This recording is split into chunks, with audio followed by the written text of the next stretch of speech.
In the previous video, we have discussed about various aspects of clinical teaching, including its methods. In this video, we will see one of the common methods of clinical teaching, that is nursing rounds. The pioneer of nursing rounds is the founder of modern nursing, Florence Nightingale. About the meaning of the word nursing rounds.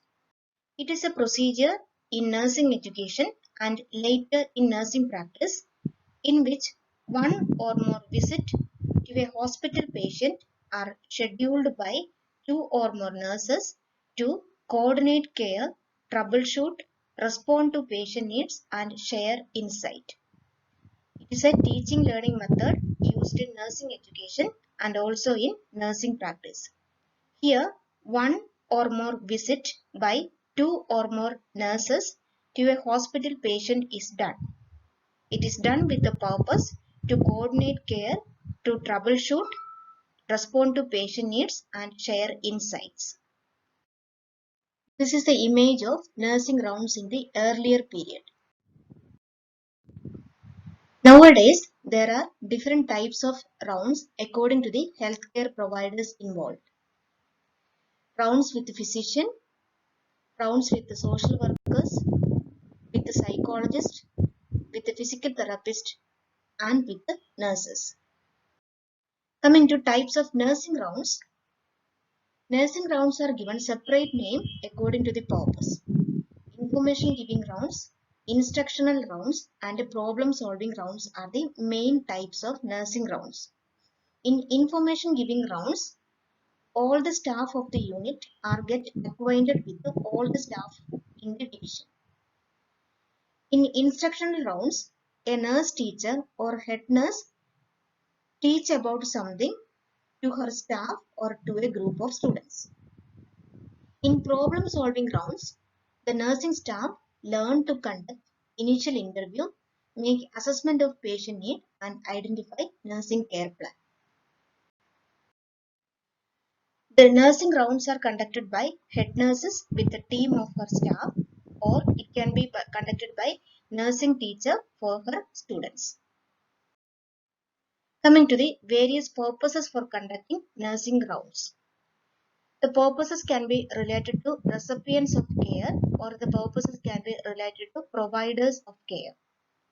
Coming to the recipients of care, or the purposes related to patient.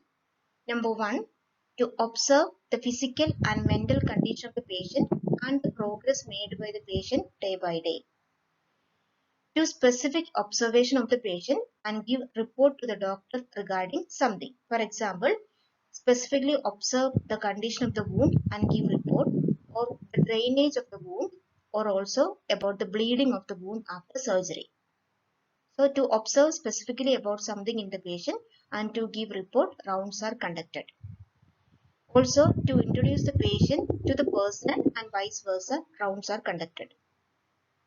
It also helps to evaluate the result of treatment and patient satisfaction. Rounds are also conducted to make sure the safety measures are employed for the patient and personnel. To check any preventable condition in the patient such as bedsore or foot drop, nursing rounds are conducted. Also, these rounds aims at checking emergency equipment near the patient for safety and working order. By conducting rounds, we can prescribe any modification in nursing action.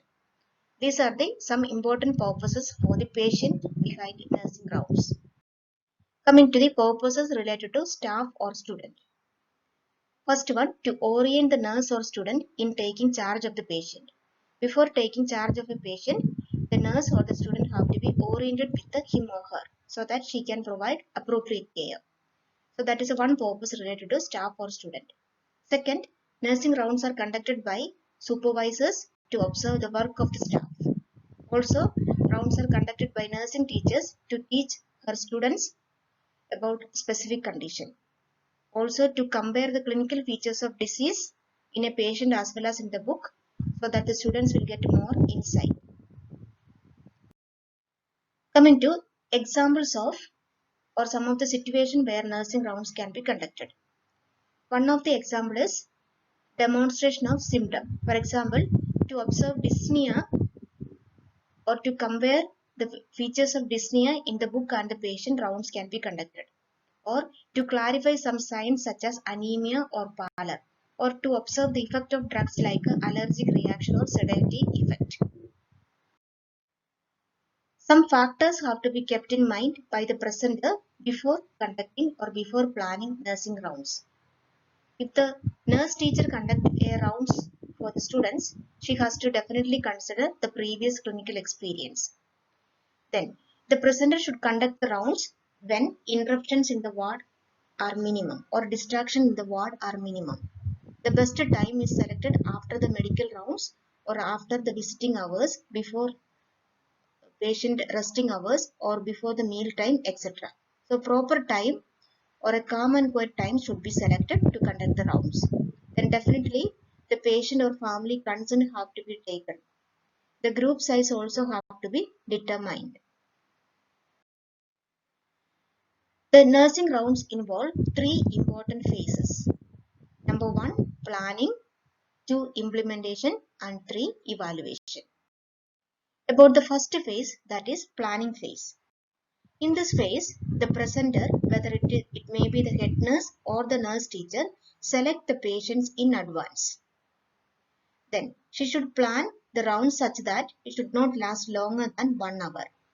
And the presenter should get acquainted and knowledgeable about all the selected patients. If the presenter plans rounds for staff nurses, it should be held separately from those students. Also, rounds for senior nurses should be held separately from those of junior students at a time. Coming to the implementation phase of rounds. In this phase or in this procedure, a brief discussion at the side of the patient's room or ward has to be held. The presenter has to give a brief discussion about the patient or what to be observed in the patient before they enter into the patient room or ward. All necessary data are given out of the patient room. Also, the purpose of the visit and specific observation has to be mentioned. Then, after this short discussion outside the patient room or ward, they go to the patient and talk to him for a moment. During this time, they will try to achieve the purpose. For example, if they visit the patient to observe the symptom, they will observe it. Or if they want to confirm about some sign, they will confirm the sign. Or in short, whatever may be the purpose, they will meet the purpose when they meet the patient at the bedside. Then, after meeting the purpose, they will move to the next patient. Already we have seen different types of nursing rounds, and one among them was instructional rounds. So if the nurse teacher conduct instructional rounds for a group of students, then ideally 4 to 5 patients are selected. The head nurse or the presenter may herself present the patient to the group, or some of the assigned students are asked to present the patient in front of the group. The participants or the members of the group may also be involved in doing something like counting the pulse, respiration, examining the conjunctiva, or checking pitting edema, etc. when they visit the patient. The patient case sheet also can be utilized for better presentation. Before leaving the patient, they have to thank the patient for his cooperation. When they visit the patient at the bedside, a short or brief discussion is made only about the outstanding points. Then another important point for the presenter is the presenter has to do the presentation in a reporting style about various aspects of the patient like patient condition, nursing care, medical care and the prognosis in an orderly manner so that the group will get maximum benefit out of it. The phase of nursing rounds is evaluation. In evaluation is nothing but post rounds discussion and reflection. They will reflect on whether the objectives are met, any symptom has to be observed specifically or additionally, or what are the benefits they have got, what are the distractions, and how it can be improved in future. About advantages of nursing rounds. Nursing rounds are advantages both to the students and to the staff.